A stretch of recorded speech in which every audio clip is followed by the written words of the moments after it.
Sudden గా ఏదైనా పెద్ద అనారోగ్యం వచ్చినప్పుడు ఖర్చు పెట్టడానికి చేతిలో మనీ ఉండవు అని చెప్పి చాలా మంది హెల్త్ ఇన్సూరెన్స్ పాలసీస్ తీసుకుంటూ ఉంటారు.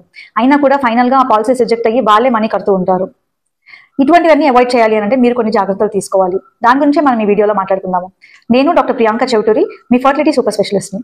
పాయింట్ నెంబర్ 1, ఇది కార్పొరేట్ ఇన్సూరెన్స్ పాలసీయా లేదంటే మీరు సెపరేట్ గా తీసుకున్న ఇన్సూరెన్స్ పాలసీయా?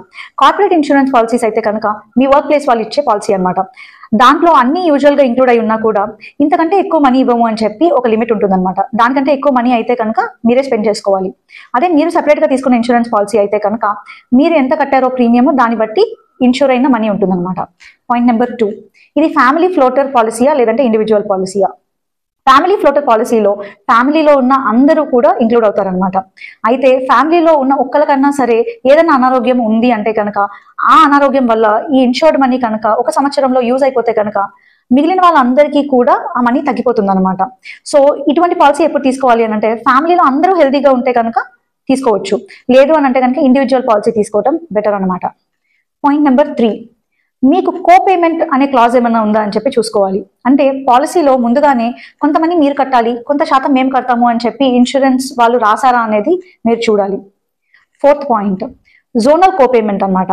అంటే ఈ ఇన్సూరెన్స్ కంపెనీస్ మీరు ఏ ప్రదేశంలో అయితే ఉన్నారో ఆ ప్రదేశంలో ఉన్న కాస్ట్ ప్రకారంగా ఆ ఇన్సూరెన్స్ పాలసీని డిజైన్ చేస్తారు. అంటే ఎవరైనా విజయవాడలో ఉన్నారు అని అంటే కనుక విజయవాడలో చుట్టుపక్కల ఉన్న హాస్పిటల్స్ వాటి రేట్స్ ప్రకారంగా ఆ ఇన్సూరెన్స్ మనీ కూడా వాళ్ళు డిసైడ్ చేస్తారనమాట.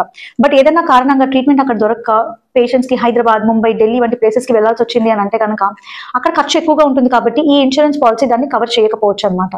సో అప్పుడు కొంత ఇన్సూరెన్స్ కంపెనీ వాళ్ళు కడతారు, కొంత పేషెంట్స్ కడుతూ ఉంటారు అనమాట. ఇది కూడా తెలుసుకోవడం చాలా ఇంపార్టెంట్. 5th, మీకేమన్నా ఆల్రెడీ ప్రీ ఎగ్జిస్టింగ్ కండిషన్స్ ఉన్నాయా? అంటే కొంతమందికి డయాబెటీస్ కానీ హైపర్ టెన్షన్ కానీ ఉంటుంది, అలానే ఇంకొంతమందికి వేరే కండిషన్స్ ఉంటూ ఉంటాయి అనమాట.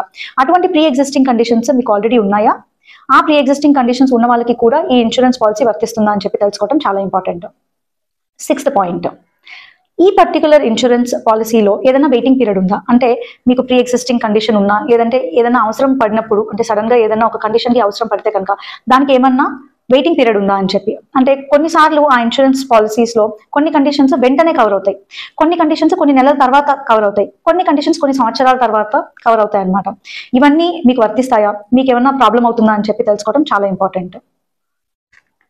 పాయింట్ నెంబర్ 6, ఏది ఏమైనా సరే కొన్ని కండిషన్స్ మాత్రం పర్మనెంట్ గా ఈ ఇన్సూరెన్స్ పాలసీ క్లెయిమ్స్ నుంచి ఎక్స్క్లూడ్ అయిపోయి ఉంటాయి అనమాట.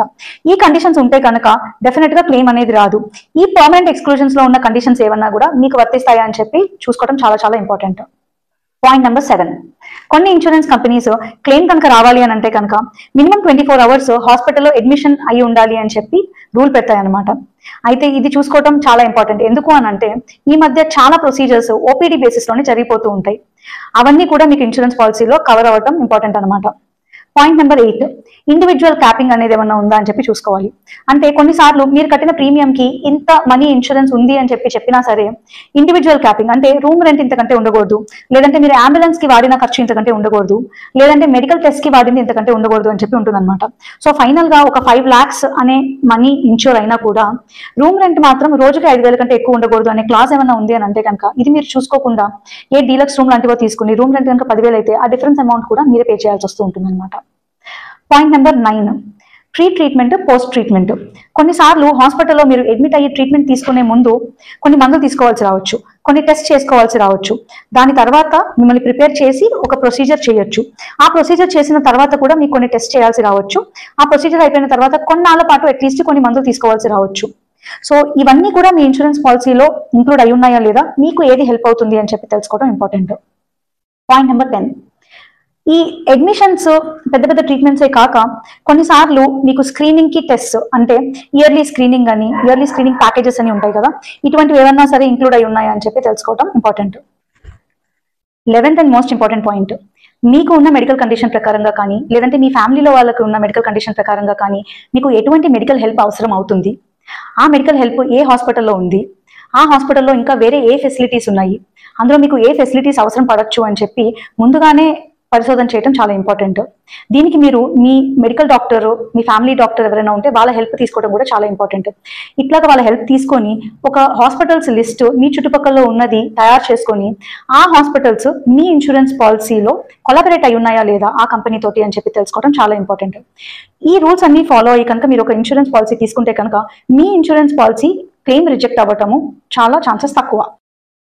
అయితే జనరల్లీ అందరూ చేసే తప్పు ఏంటి అని అంటే ఏదైనా హెల్త్ ఇన్సూరెన్స్ పాలసీ తీసుకునే ముందు వాళ్ళ ఫ్రెండ్స్నో కొలీగ్స్నో అడుగుతారు, కానీ యాక్చువల్లీ హెల్ప్ చేయగలిగే ఒక డాక్టర్ని అడగరు.